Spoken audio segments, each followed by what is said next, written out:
Muito bem, senhoras e senhores, bem-vindos ao Vale 1.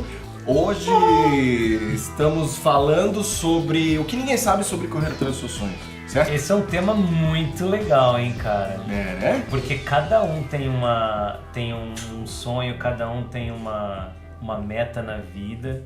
E uma experiência diferente de como é correr atrás desse negócio. Como que é correr, porque as dificuldades aparecem diferente para cada um e também, é muito né? único, né? Cada um vê de uma forma, cada um é criado de uma forma, né? Então você vem com a cabeça... Todo mundo vem com uma cabeça diferente do berço, né? Você falou é muito legal. Então Vale 1! Vale um? Vale 1! Valeu. Intro!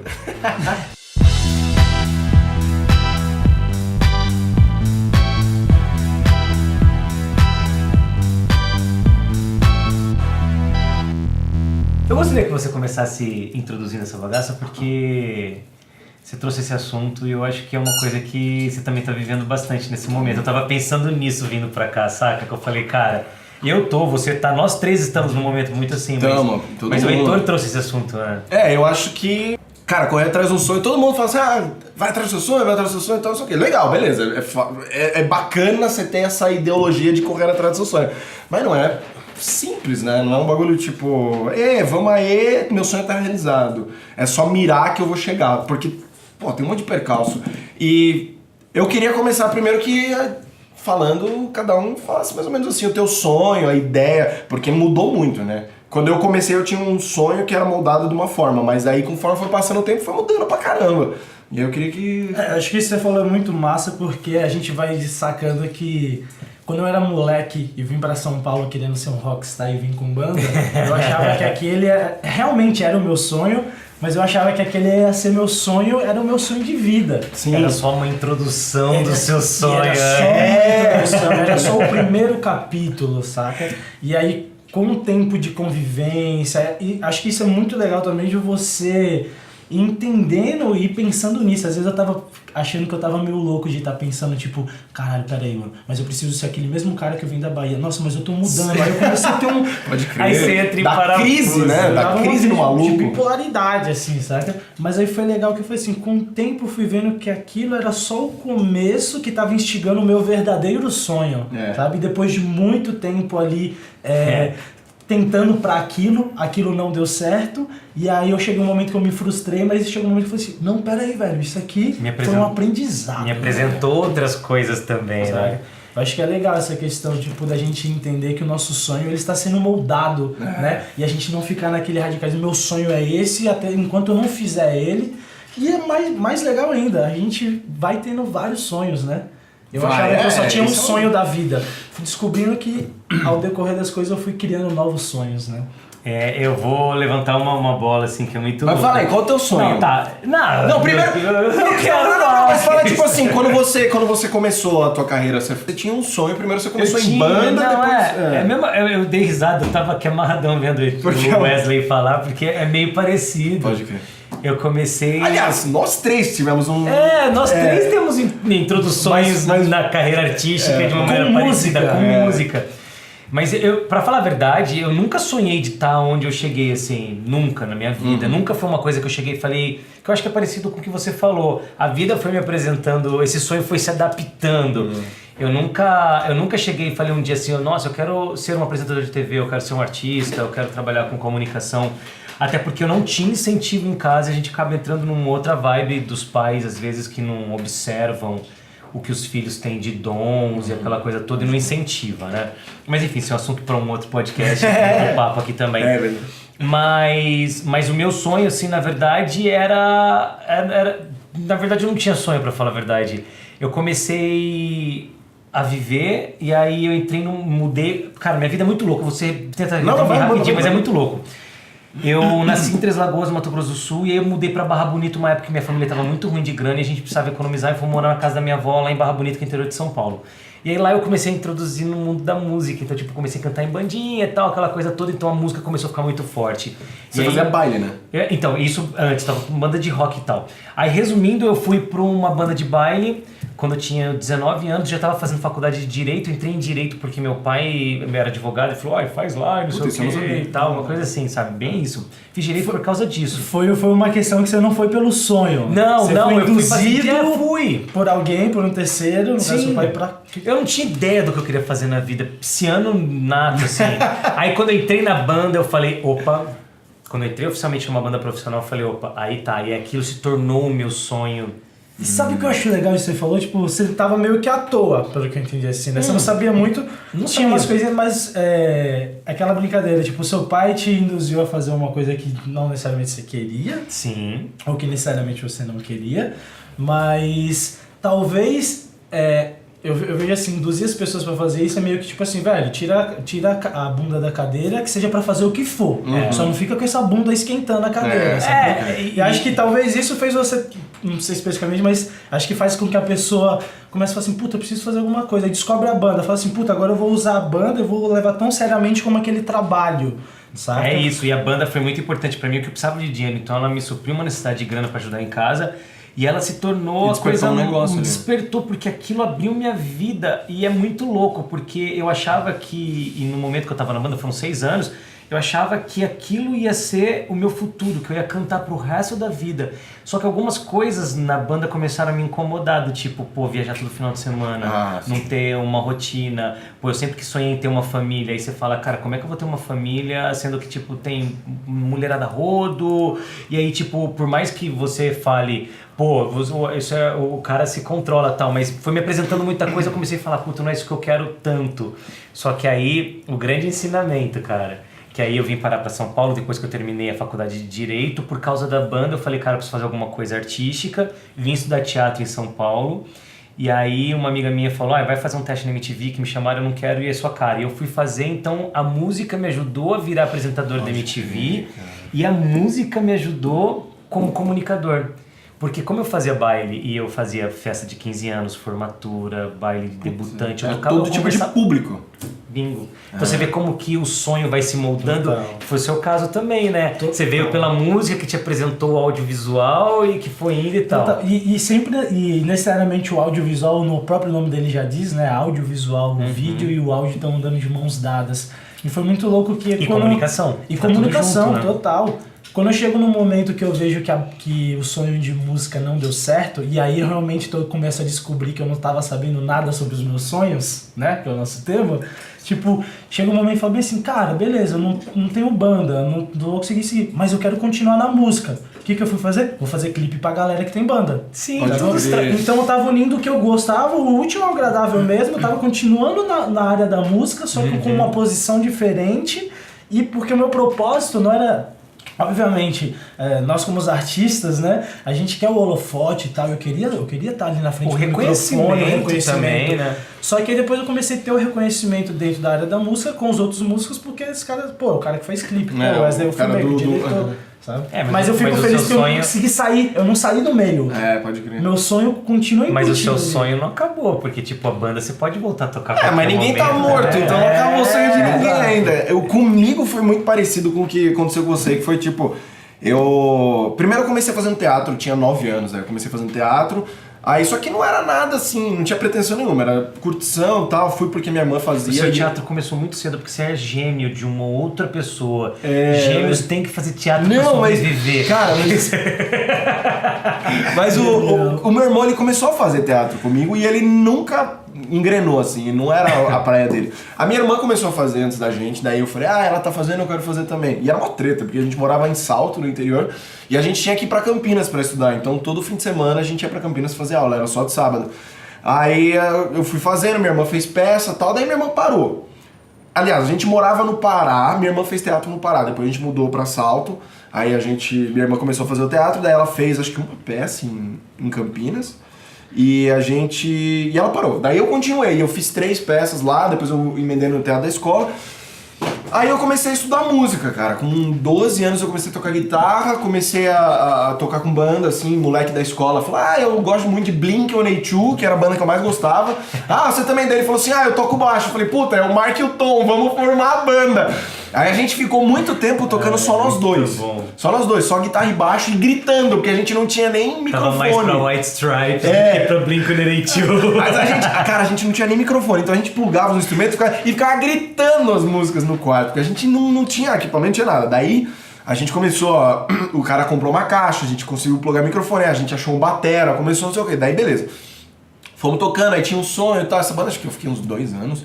E lá no interior a gente fazia sucessinho, assim, né? A galera toda conhecia a gente, mas nada demais. Aí... Fazendo barulho. Fazendo barulho. Daí eu comecei a tocar batera numa banda com meu irmão, e meu irmão tocava batera e eu tocava guitarra. Daí a gente inverteu. Aí eu fui pra batera, ele foi pra guitarra. Aí eu falei, caralho, eu me achei aqui. É diferente, né? O lance. E é louco, esse momento não você tá experienciando, né? Eu falei, meu, e eu tocava na batera dele, ele tocava na minha guitarra. E aí eu falei, puta, acho que esse é meu instrumento. Daí eu comecei a gostar, não sei o quê. Daí a gente, morando em Salto, comecei a fazer aula de batera lá um tempo. Daí eu entrei em bandas de gente muito mais velha que eu. Eu tava com 14, 15, os caras estavam com 25 já e tal. E aí eu tive que crescer, né? A gente teve que crescer muito rápido por causa disso. Isso é muito louco, acho que a gente tem umas coisas em comum também, que a gente sempre era, pelo menos eu sempre fui o caçula. Tanto que em Caetité, por quê? Porque essa porra aqui faz a gente... Eu acho muito bom. Essa porra faz a gente fazer umas coisas porque... Eu acho muito bom quando ele fala, quando eu era pequeno lá em Caetité, tipo aquela personagem da Escolinha do Professor Raimundo antigo, quando eu era pequeno em Barbacena. É bem isso. É muito bom. Mas é muito louco, porque eu tinha um apelido de Nenenzão. É mesmo? Entre meus amigos, porque eu era um moleque de 14, 15 anos no meio dos caras de 19 e 20 pra cima. Puta, isso dá um impacto na vida, né, bicho? Total. Teve um amigo meu que chegou uma época e falou bem assim, cara, você precisa talvez parar de andar com a gente, andar com uma galera meio da sua idade. O cara falou, velho? Tipo, meu na zoeira assim, mas ele falou assim, não, vai, mas eu gosto de vocês, eu gosto do papo que eu tenho com vocês, né? E com certeza isso ajudou muito. Namorada. Caralho! E com certeza isso ajudou muitos nos sonhos, porque quando eu vim pra São Paulo atrás do meu sonho, eu saí de Caetité com 18 anos de idade com uma guitarra nas costas e falei, daqui 1 ano eu vou estar na Globo. Top! Claro, né? Tocando lá Mas é muito legal. Comigo não teve nada disso, precisa ficar com uma galera da sua turma. Os caras, eu sempre fui o Heitorzinho, né? E aí os caras, tipo, toma cerveja aqui. Era isso. Não, era os cara, totalmente tipo, isso. foda-se. Mas era uma brincadeira meio que, tratavam... tipo... Cara, eu acho que você... Porque eu era moleque, falei assim, eu acho que você precisa jogar bola. Eu falei, não, mano, eu quero fazer turnê de banda. Era muito isso. Eu tinha 14, 15 anos com a minha banda, ela tava fazendo turnê. Não quero jogar videogame. E pra mim também funcionou muito isso, porque como eu era molecão também, e os caras, eu entrei com 19 nessa banda, e os caras já estavam tudo com 30... É diferente. 29, 30. Os caras me apresentaram muita coisa legal também, assim, foi bem... Até musicalmente, sabe? Eu acho que uma coisa legal disso que a gente tá falando, eu acho massa, eu adorei o tema desse programa de hoje, adorei. Que é essa questão mesmo assim, eu vejo que ao mesmo tempo que a gente não tava sabendo nada sobre os nossos sonhos nesse começo, nesse momento, a gente tava sendo muito sábio e safo porque a gente tava fazendo um próprio laboratório nosso sem saber. Como assim? Por exemplo...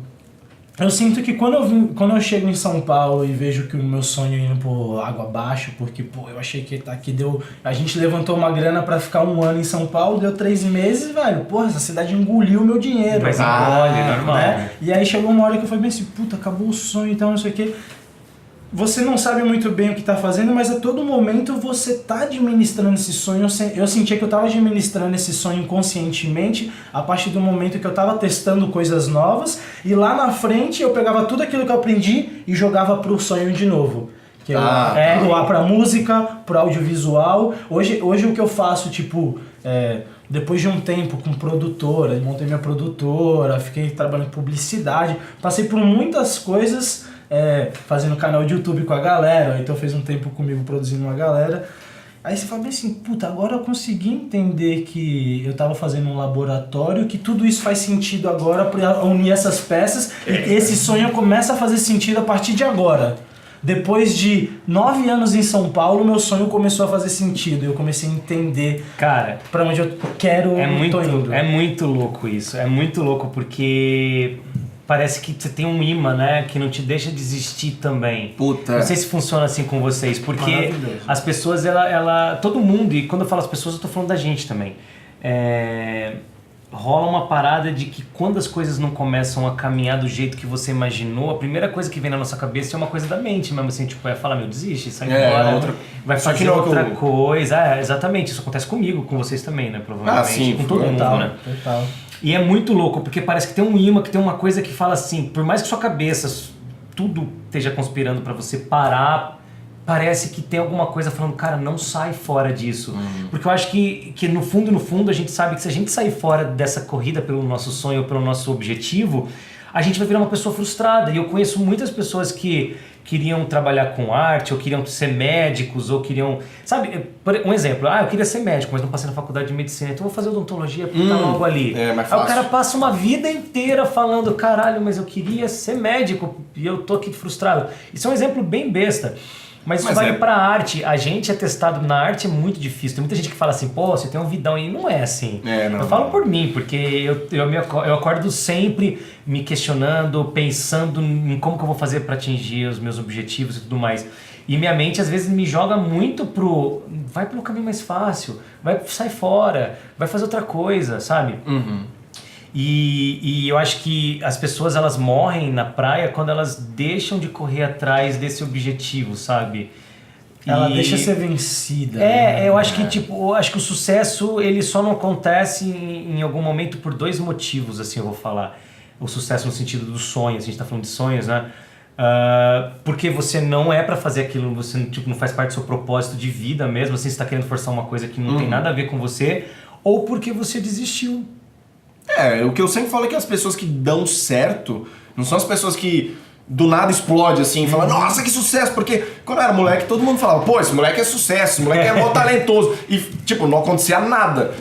Da mesma forma que acontece fácil pra uma galera que depois não segura bronca mas morre na praia do mesmo jeito. Porque essa galera começa a se dar de frente com as dificuldades, porque o lance de quem dá certo não é quem, que é a história do explodiu, pá, brum, é quem aguenta ficar. E ninguém explode, assim, tipo, é aquela velha história, você vê as pingas que eu bebo, mas não vê os tombos que eu levo. E o sucesso muito ninguém rápido. Explode do nada, velho. Nossa, você explodiu do nada. Velho, esse cara, certeza Pega que os ele caras tá um que você tempo ali admira, fazendo alguma coisa pra chegar até ali. Eu acho que uma parada legal também, que eu acho que nessa questão de sonho, uma vez eu fiquei incomodado com uma situação que aconteceu comigo. Eu tava com uma galera de família, e aí veio fala nomes. Não tô brincando. Tá bom, mas o seu Astor, felizmente. O seu Astor. Não, mas quando o Marcelo falou Meu Deus. falaram pra mim assim, falou, cara, você deu muita sorte, hein, bicho. Puta, dá uma Você raiva chegou disso, em São velho. Paulo, porra, não tem nem 10 anos, você tá aqui, eu tô há 30 anos aqui, não sei o quê. Porra, velho, você deu muita sorte, você já tá com a sua empresa, porra, tá morando num lugar legal, mora perto da Paulista, não sei o quê. Aí eu fiquei olhando assim pra ele e falei assim, rapaz, você tá tirando todo o meu mérito, tá ligado, velho? Porque, tipo assim, eu boto fé que a sorte tá ali, mas você ocasiona a sua sorte. Eu acredito que nós somos criadores de ocasiões, sacou? Então, tipo, a todo tempo que a gente tá batalhando por esse sonho, criando expertises, você tá se munindo. Você tá deixando as coisas, você tá ficando armado pra qualquer oportunidade, no alvo, sacou? Então eu acho que essa sorte que dizem é a gente estar pronto e preparado pro momento certo na hora certa, saca? E eu acho que o sonho tem que estar muito nisso. Se você sabe o seu sonho, por mais que você não saiba, mas é aquilo que você falou, mano, a persistência, se o cara faz, ele pode não criar uma nomenclatura pro sonho dele, mas inconscientemente ele tá correndo para aquilo que instintivamente, se o cara tá ouvindo seus instintos, ele tá correndo para aquilo. E o quanto mais você fica munido, essa sorte é você estar preparado para a ocasião, no momento certo, na hora certa, eu vejo assim. O lance da intuição, eu acho que é o que move a gente, porque quando eu comecei a tocar batera, eu não falava assim, porra, esse aqui é meu sonho, eu vou fazer tal coisa, eu vou estudar em tal lugar. Eu só ia indo. Tipo, eu gosto de fazer isso aqui, eu vou fazer. Quer tocar comigo? Vamos. Aí você vai. Tipo, eu gosto muito, puta, eu tô sentindo que tá faltando um pouquinho. Ah, vou pegar um professor de batera. Ah, não sei o que. Daí o cara fala, porque tem uma escola em São Paulo, que não sei o que. Você fala, pô, uma escola em São Paulo? Pra ser uma batera melhor? Então vamos. Aí vai pra São Paulo, aí começa a fazer... Mas você não tava se jogando nisso? Sim, mas é que eu não tava pensando assim, preciso me munir das coisas pra mim. Oportunidades que você tava falando. Mas o lance... Mas você tava querendo inconscientemente. Sim, mas é você isso que só eu tô falando. Exato. É que quando a gente foca, a gente fica muito mais forte. O cinto do Batman muito mais munido. Mas mesmo inconscientemente. Mas é que você não tá... Quando você tá seguindo o seu instinto, você não tá, tipo, pensando, eu preciso estudar tal técnica porque mais pra frente eu vou ter a oportunidade de ir não sei o que, de um artista, de um estúdio. Você só vai indo. Tipo, você não tem esse lance de... Como que eu posso dizer... estrategizar o seu sonho. A gente só vai no começo, eu acho que é tipo assim, o que tá me fazendo bem a gente vai fazendo e tal, eu era moleque, vai indo, não tem que muito se preocupar com muita coisa, daí você começa a dar de cara com as dificuldades, que é tipo... grana, seriedade, tomar um não. Que aí entra o momento das estratégias mais sérias. Daí que você começa... o financeiro, o planejamento, a execução... Só que aí isso só vem, eu acho, com a experiência de viver com pessoas que estão no meio, e aí você vê, você fala assim, peraí, como que esse cara faz? Daí você vai e conversa com um cara que você conhece, ele fala, eu faço tal coisa. Você fala, peraí, eu preciso me ligar de outras coisas. Não é só, meu sonho, vamos tocar bateria o dia inteiro. Não, tem o bagulho de...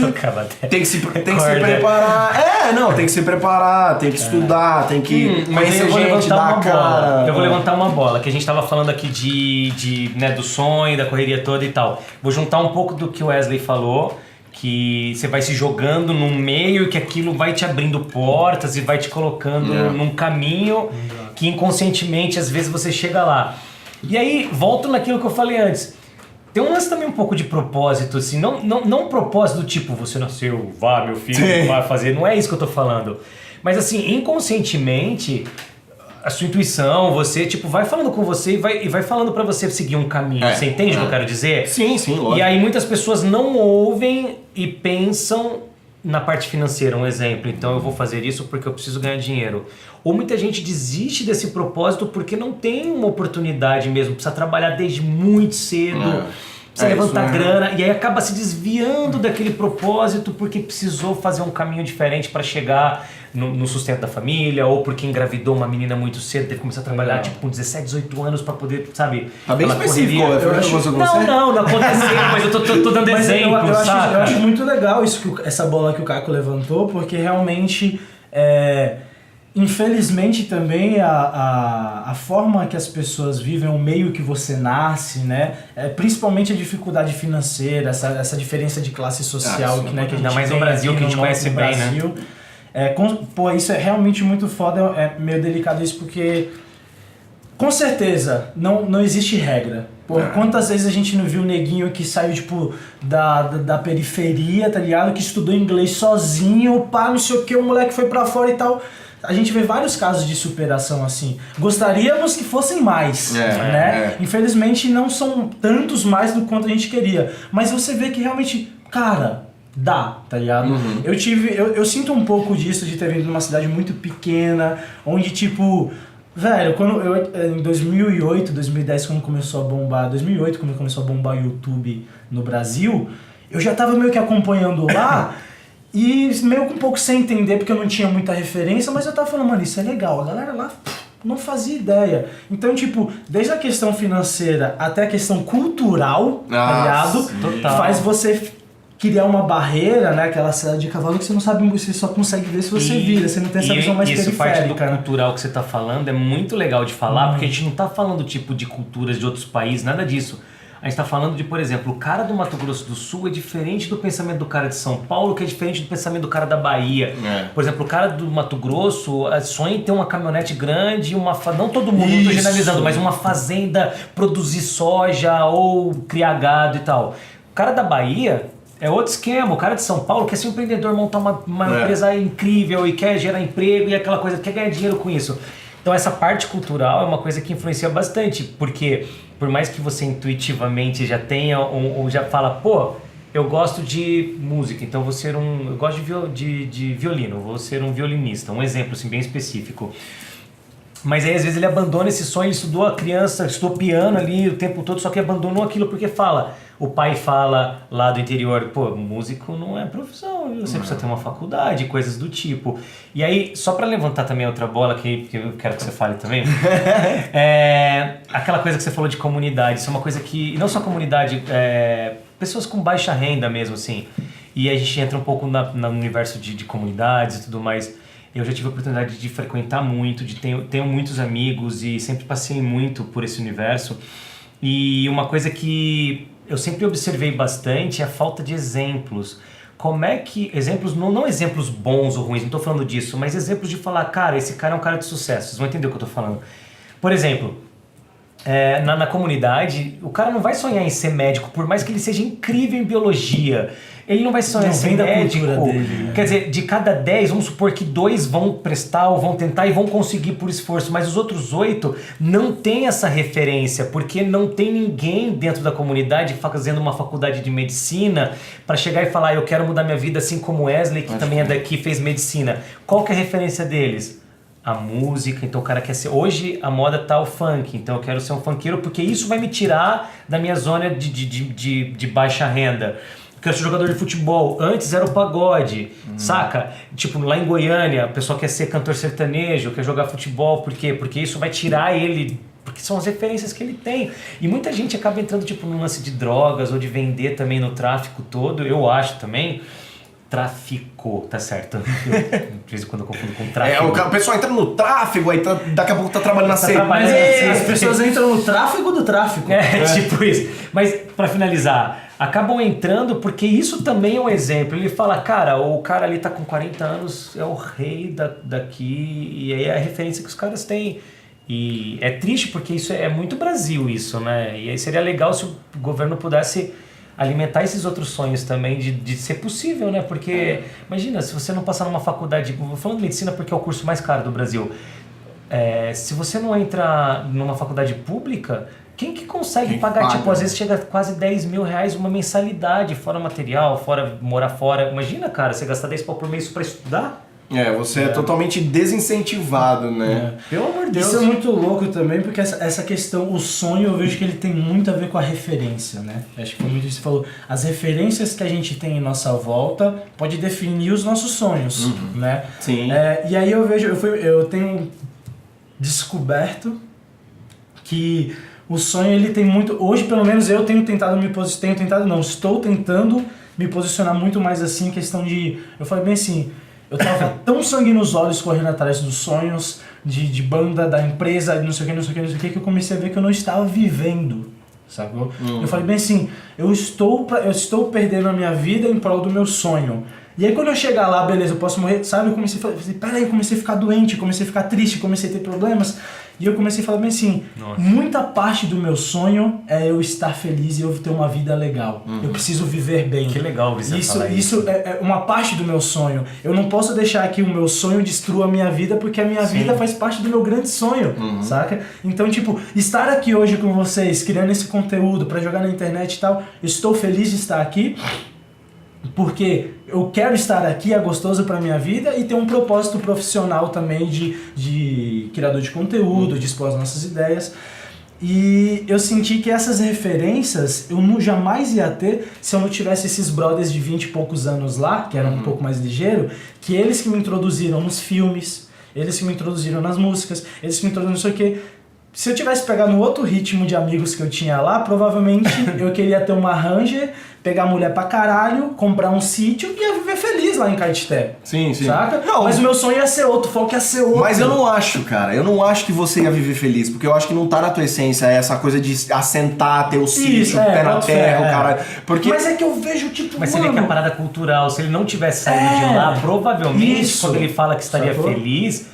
É porque, tipo, é o resumo de felicidade de todo mundo. É o resumo de felicidade, tá lá, porque entendeu? eu vejo hoje primos... A galera mede o sucesso por ter um carrão, né, uma caminhonetona, principalmente por ter cidade sítio. pequena e tal. Eu sei como aí esses meus amigos me introduzirem em filme... Eu lembro de um amigo específico, Jadielzão. Um abraço, um beijo pra você. Como é o nome dele? Jadiel. Jadiel. O Jadiel, ele me apresentou o cinema de uma forma que quando eu era moleque eu não via, entendeu? E... O Jadiel específico foi um cara que eu sempre tive na minha cabeça quando eu comecei a falar, vou virar um diretor de cena. vou dirigir as coisas, sabe?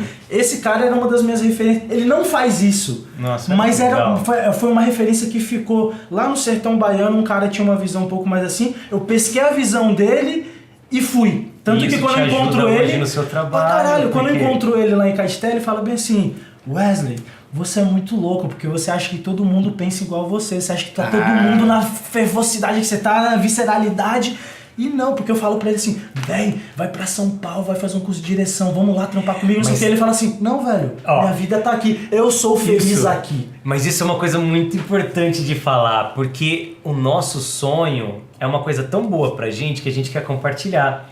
Heitor, vem comigo! Vem comigo! Eu tô feliz em São Paulo, velho! Nem velho! sempre a pessoa quer. Por exemplo, o meu irmão mais velho, o Rodrigo, ele morou um ano fora do Brasil fazendo pós-doutorado numa ralação, tipo, vendeu o consultório dele e o sonho dele era fazer o pós-doutorado. Ele já fez mestrado, as coisas todas, ele é dentista, tal, fez pela USP e foi fazer o pós-doutorado. Só que quando você vai fazer um pós-doutorado fora do Brasil, sem estar na idade, você não tem incentivo nenhum do governo, aquele Ciência Sem Fronteira, nada disso. Meu irmão teve que, tipo, vender tudo pra poder bancar. Ele teve que levar, tipo, acho que se eu não me engano foram 100 mil, ele tinha que comprovar que ele tinha 100 mil dólares, sei lá, uma coisa assim, tipo, sei lá.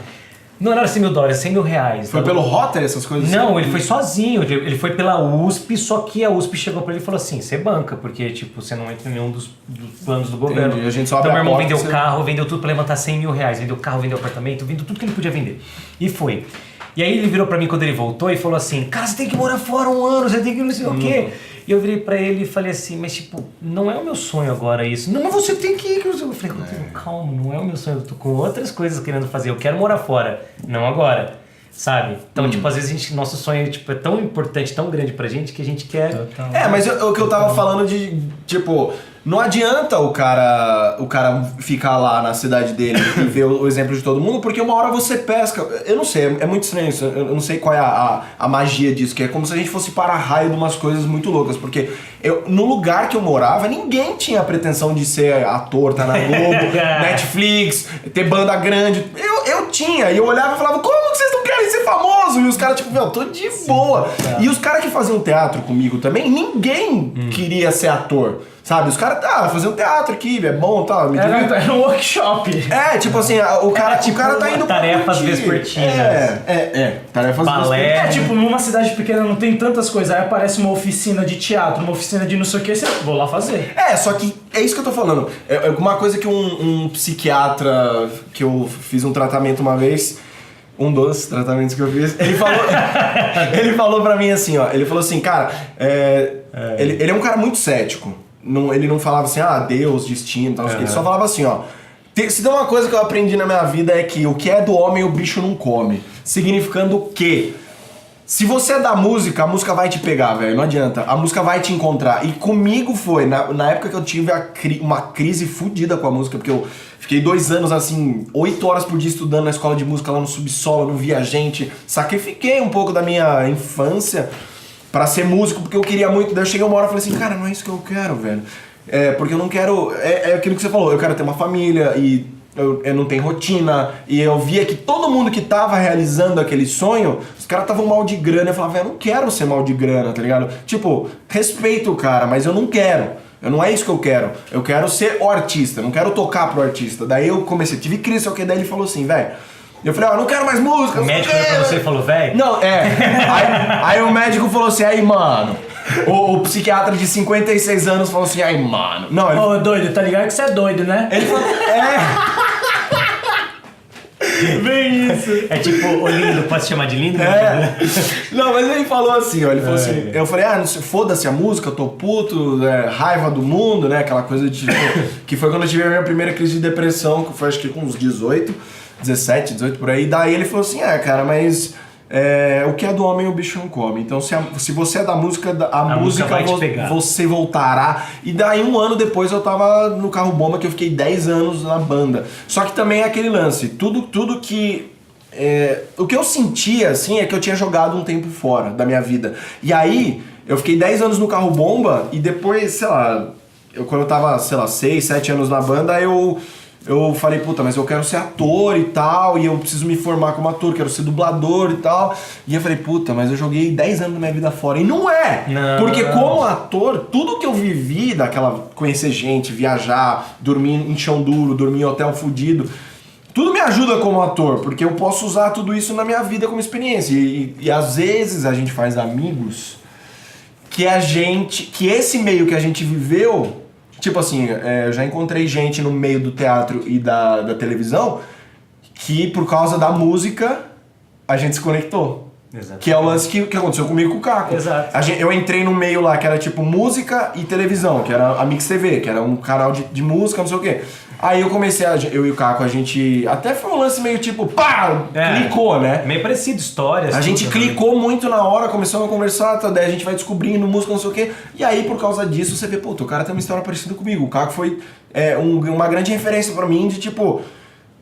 não foi do jeito que eu imaginava, mas tá tudo bem, porque olha como é brilhante o presente do Caco. O Caco, tipo, ele também veio da banda, e aí ele foi pro teatro, e aí uma hora ele virou apresentador de TV. Eu falei, pô, mas é legal pra caramba. Tipo, não é o que eu imaginei no começo, quando eu tinha 14 anos.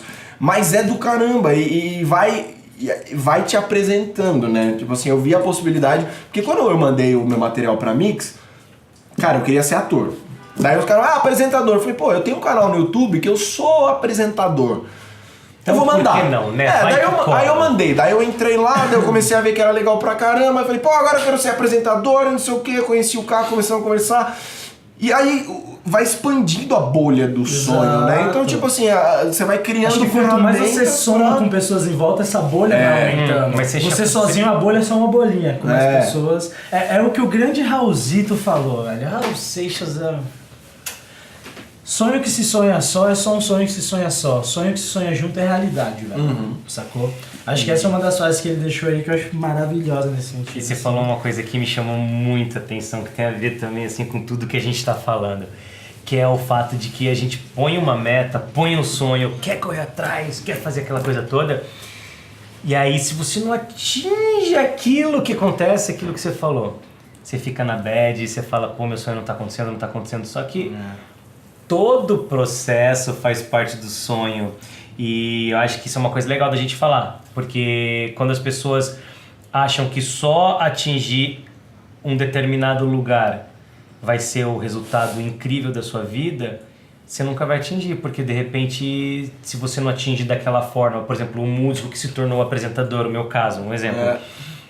Eu não almejei isso. E aí agora daqui eu quero ir para outro lugar. Só que, de repente, o outro lugar não vai ser do jeito que eu imaginei, pode ser de uma outra forma. E quando você falou isso, me tocou. Porque eu sou muito assim. Você gosta quando te toca? Eu muito. Mas é verdade, me tocou porque às vezes a gente deixa de curtir mesmo uma felicidade, de curtir um momento gostoso, porque você está tão obcecado a chegar na sua meta, no seu sonho, que você deixa de curtir a caminhada. Isso me tocou porque muitas vezes eu me pego triste ou pilhado porque eu não cheguei no lugar que eu gostaria de estar, sabe? E aí eu tô deixando de curtir os pequenos momentos. Você tá deixando de curtir a caminhada. Se eu não estiver lá, não vou estar feliz. Um exemplo, saca? Tipo, eu vou ficar feliz quando eu estiver aqui. Eu vou ficar feliz quando eu tiver minha Ranger, quando eu tiver meu sítio, quando eu tiver não sei o quê. E não, cara, a caminhada também é prazerosa. Eu acho que é uma coisa que eu presta atenção. Tem aquela famosa frase do nadar e morrer na praia, né? E todo mundo quando fala isso é muito aquela questão de você tentou, na hora que tava pra conseguir, você desistiu, saca? Eu criei na minha cabeça tem outro significado nadar e morrer na praia, que é exatamente isso. Pra mim, nadar e morrer na praia seria se eu chegasse não, a partir do momento que eu chegar no meu sonho, se eu não tiver curtido essa caminhada, eu nadei e morri na praia, porque eu me matei esse tempo inteiro pra chegar aqui e falei, cheguei. E aí, como que foi a natação, sacou? né? Mas é exatamente então, tipo assim, isso, eu quero cara. curtir essa nadada, velho. Eu quero curtir essa nadada. Pra na hora que eu chegar na praia, certeza que vai ter um outro cara lá e eu vou falar bem assim, brother, você não tá ligado. Enquanto eu tava nadando, eu tive que matar um tubarão pra tomar o sangue dele. Matar um tubarão. Aí eu grudei nas costas de uma tartaruga, entrei numa correnteza. tem uma história pra contar. Eu fui parar na Lagoa Azul, conheci uma loira incrível. Fiquei lá umas 7 temporadas da Sessão da Tarde, depois eu continuei nadando. Exato. Cara, mas eu acho que isso que você tá falando é que é o que tá acontecendo hoje em dia, que as pessoas estão percebendo. Que na verdade o que importa não é o final, e sim a jornada. Porque se você for pensar mesmo, racionalizar, não existe um final. Porque, por exemplo, o meu sonho agora, é totalmente diferente, então não sei o que, eu sou ator, sou fotógrafo, que são os meus principais agora. E aí, tipo assim, tá, o meu sonho qualquer? O meu sonho é fazer uma série no Netflix, fazer uma novela na Globo. Um desses dois, o que chegar primeiro. E a hora que eu chegar lá, tipo, eu vou falar assim, beleza, agora eu posso morrer? Não, vai ter alguma outra coisa. Você precisa chegar muito munido pra não pirar. A hora que eu tiver 100 mil reais na minha conta, é a hora que eu vou estar feliz. O próximo passo, porque você vai chegar lá e vai falar assim, tá, e o que mais? Então... Um exemplo básico, Bill Gates, por exemplo, você acha que acabaram os sonhos dele? Só que ele é o cara mais rico, um dos mais ricos do mundo? Não. Cara, isso é muito louco, né? Tipo, nossa, eu puxei uma coisa assim que me veio na cabeça, mas que me tocou muito essa semana, que foi uma coisa bem assim, eu tava em casa e eu tava exatamente, tipo... chegou no momento que eu comecei recentemente a planejar o meu futuro. Isso foi muito louco. Como eu tenho ansiedade, isso fez dar uma segurada, assim. Crer.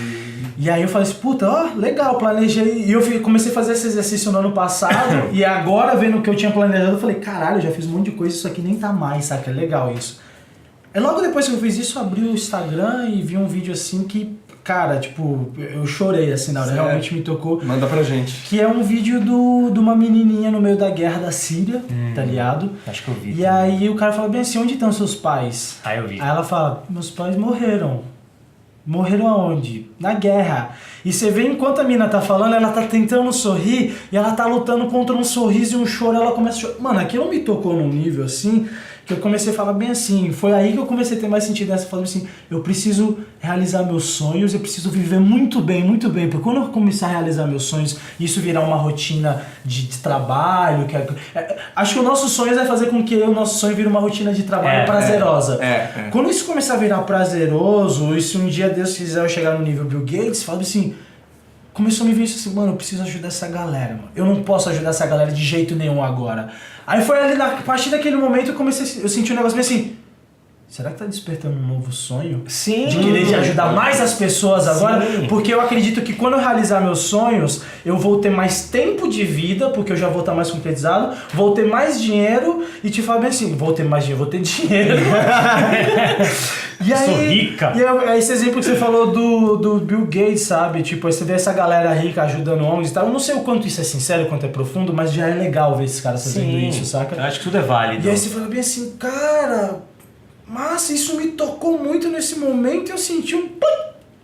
Cara, eu quero começar a ajudar mais as pessoas, saca? Isso é legal. E eu ia até comentar também. Isso que a gente tá fazendo, a gente ajuda as pessoas. Mas eu acho que tem a ver com a jornada. Ou você parou e olhou pra jornada e falou, peraí, a jornada é muito legal, então, tipo, pô... Aí você viu que a menina, a jornada dela tá difícil pra caramba. Aí você falou assim, pô, eu tô curtindo minha jornada e ela não tá. Então, de repente, ela não tem um sonho, porque a jornada dela tá totalmente perdida. Aí eu tenho um sonho e eu me liguei que eu tenho que curtir o caminho que eu tô fazendo, porque... A hora que vira rotina, você tem que aprender a curtir o que você tá fazendo, porque senão você vai sempre ficar lá na frente. E aqui não tá acontecendo nada no presente, né? Porque... E aí você para também de curtir até pessoas, de estar perto das pessoas que você gosta, você tá bitolado naquilo. É o princípio do salva-vidas, velho. Pra você salvar, se você tá num afogamento, se nós três estamos numa praia, no mar se afogando... Primeiro você salva o carro, se salva, depois você salva você. Depois salva os outros. Porque se todo mundo... Estamos nós três na praia, né? Você vai me salvar primeiro, por favor. Tipo, se vocês não me salvam primeiro, eu morro. E foda-se vocês. Mas é tipo aquilo, você se salva pra salvar os outros. Porque se ninguém se salvar primeiro e não tiver... É o lance da máscara, né, do avião. Coloca em você e depois coloca no teu filho. É isso. E uma coisa que eu queria... Só que o avião é pior que o mar, né? Eu fico assim, mano, fudeu, velho. Eu acho que o avião é muito pior que o mar, porque no avião a galera, quando você fica sem roupa no avião, a galera não gosta. No mar é meio de boa. Tá, voltando, eu ia falar uma coisa assim... Eu senti isso também na primeira vez que eu... Você ficou no avião? No avião. Uma coisa que é muito importante, assim, até pra quem tá ouvindo, assistindo a gente também, que eu acho legal de falar, é que a gente vai encontrar muito durante toda a nossa jornada isso, independente do que você estiver fazendo. Pode ser qualquer tipo de trabalho, porque todo trabalho só enobrece a gente. Mas assim, o que eu quero dizer a gente vai encontrar 2 tipos de pessoas. Aquele que te empurra pra cima e o que vai te empurrar pra baixo. Principalmente, galera, eu falo muito do interior, porque no interior é tudo muito potencializado, porque é tudo cidade pequena, então todo mundo se conhece. Sabe de Mas São Paulo, Rio de Janeiro, Belo Horizonte, os pequenos grupos que se formam dentro de grandes cidades também é a mesma coisa. Então você vai encontrar esses 2 tipos de gente. O cara que vai te puxar pra cima. Pô, conheci o Heitor, meu amigo, pô, cara, ó, montei uma empresa, você não quer trabalhar comigo porque você tem um perfil, eu tô puxando ele pra cima. Ou então o Heitor vira pra mim um dia e fala assim, Cacão, quero fazer tal coisa da minha vida. E eu vou e falo, caralho, que demais, faz mesmo. Começo a dar ideia, falo, faz isso, faz aquilo. Eu tô jogando o Heitor pra cima. Você vai encontrar isso pouquíssimas vezes na vida, mas você vai encontrar. Pode ser um tio, pode ser um primo, pode ser um amigo, uma namorada, um marido, whatever, qualquer pessoa. E você vai encontrar sempre, em muito maior escala, as pessoas que querem te puxar pra baixo. Caramba! Muito. E é essas pessoas que você tem que evitar. Tira as pessoas que fazem mal pra você. Por quê? Porque é muito mais fácil, que nem você falou, dos seus amigos lá de Salto, quando você era criança. Eu quero ser ator da Globo, eu quero não sei o quê. Você acha? Comigo aconteceu isso.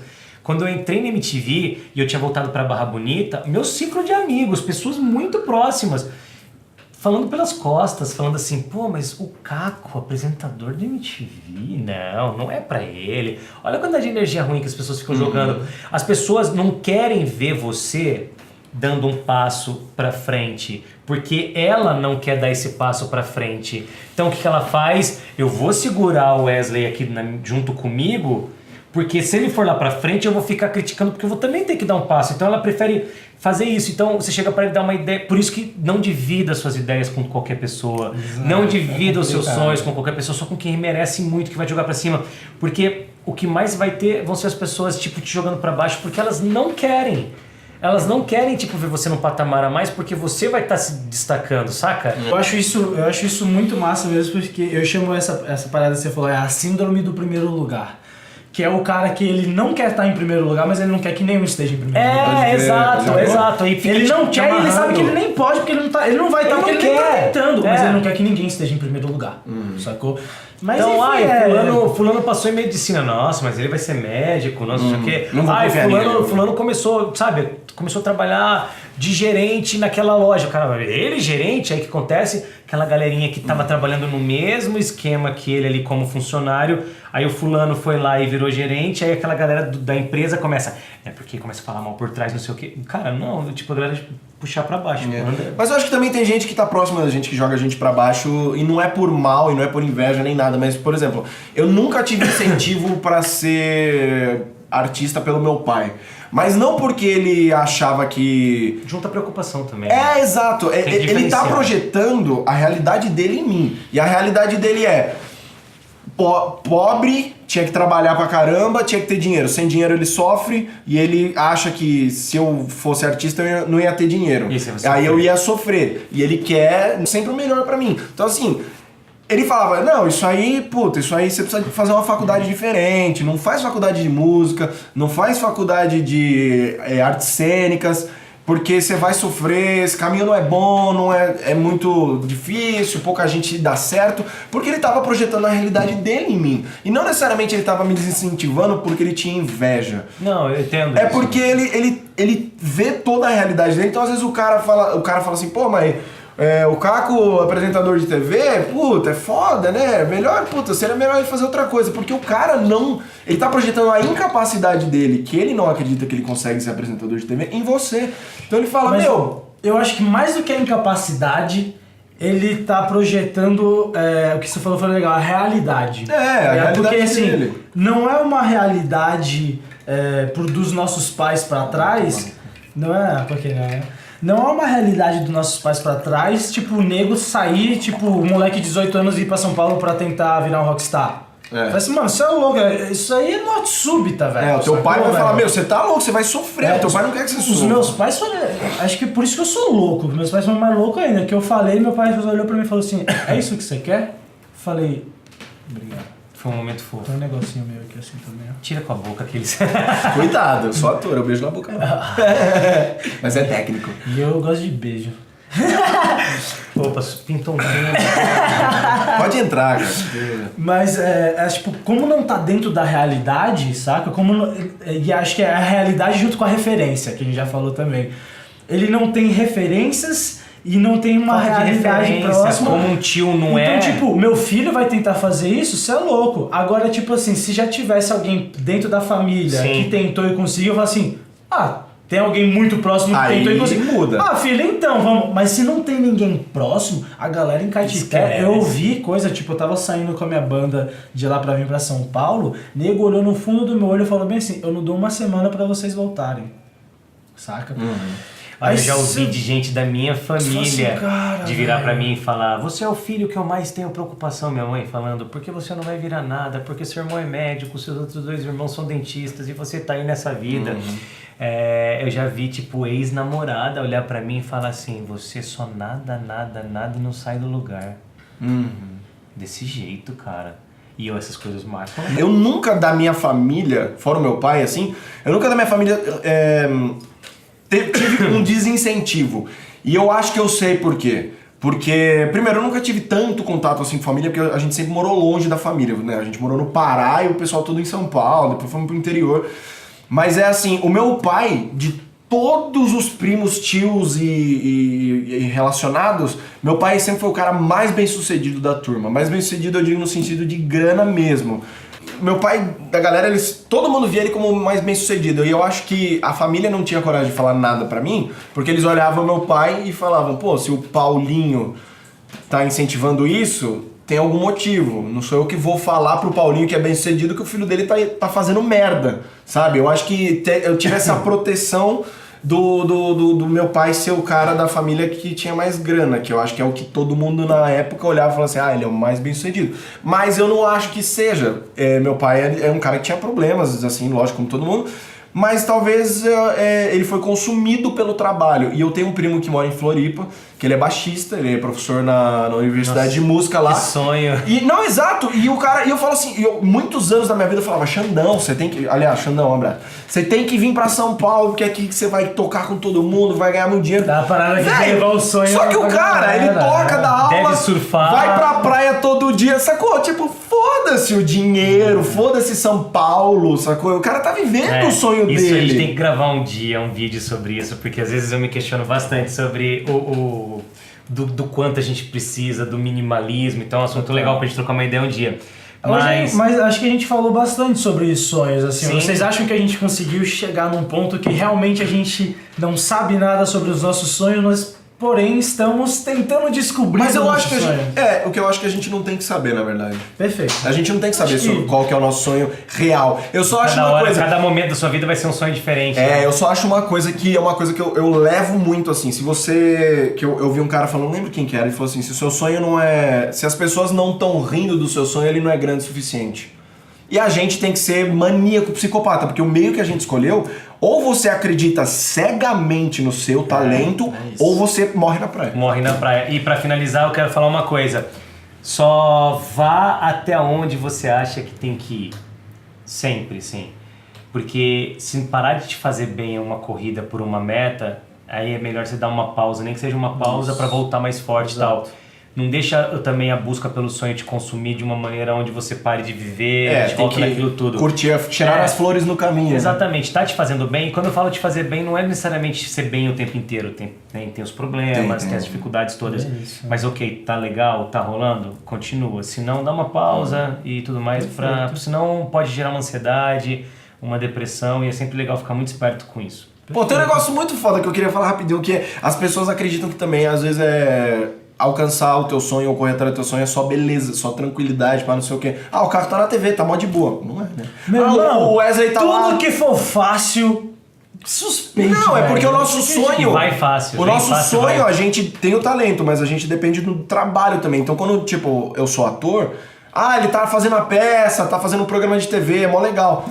Cara, mas tem trampo pra caralho no meio. É trampar. E... valorize todas as pessoas que estão perto de você quando você chegar no seu objetivo, porque eu não cheguei, não vou valorizar. Da mesma forma que você gostaria que as pessoas te respeitassem na sua caminhada, respeite as outras pessoas. eu trabalho e trabalhei com bandas e com gente muito famosa e artistas musicais muito na minha vida. E o que eu mais vi nesses meus 12 anos de carreira de TV e música e tal e rádio foram bandas surgindo e sumindo muito rápido. Sim, total. Então, respeito também é uma coisa legal sempre. É isso, galera. Acho que a gente falou bastante aí sobre sonhos. Respeite o seu tempo, respeite a sua vida, viva bem, porque acho que... o meu objetivo e trabalhe. Trabalhe pra caramba, porque quando o seu sonho é trabalhoso, bicho, não é só curtição, não. E respeita o sonho dos outros. Porque respeite o sonho dos outros. Você não... Naquele lance, você precisa vir pra São Paulo. Não, para. Deixa a galera... Hashtag deixa a galera curtir. Deixa a galera curtir. E esse vídeo e esse áudio vão se autodestruir em 3, 2, 1...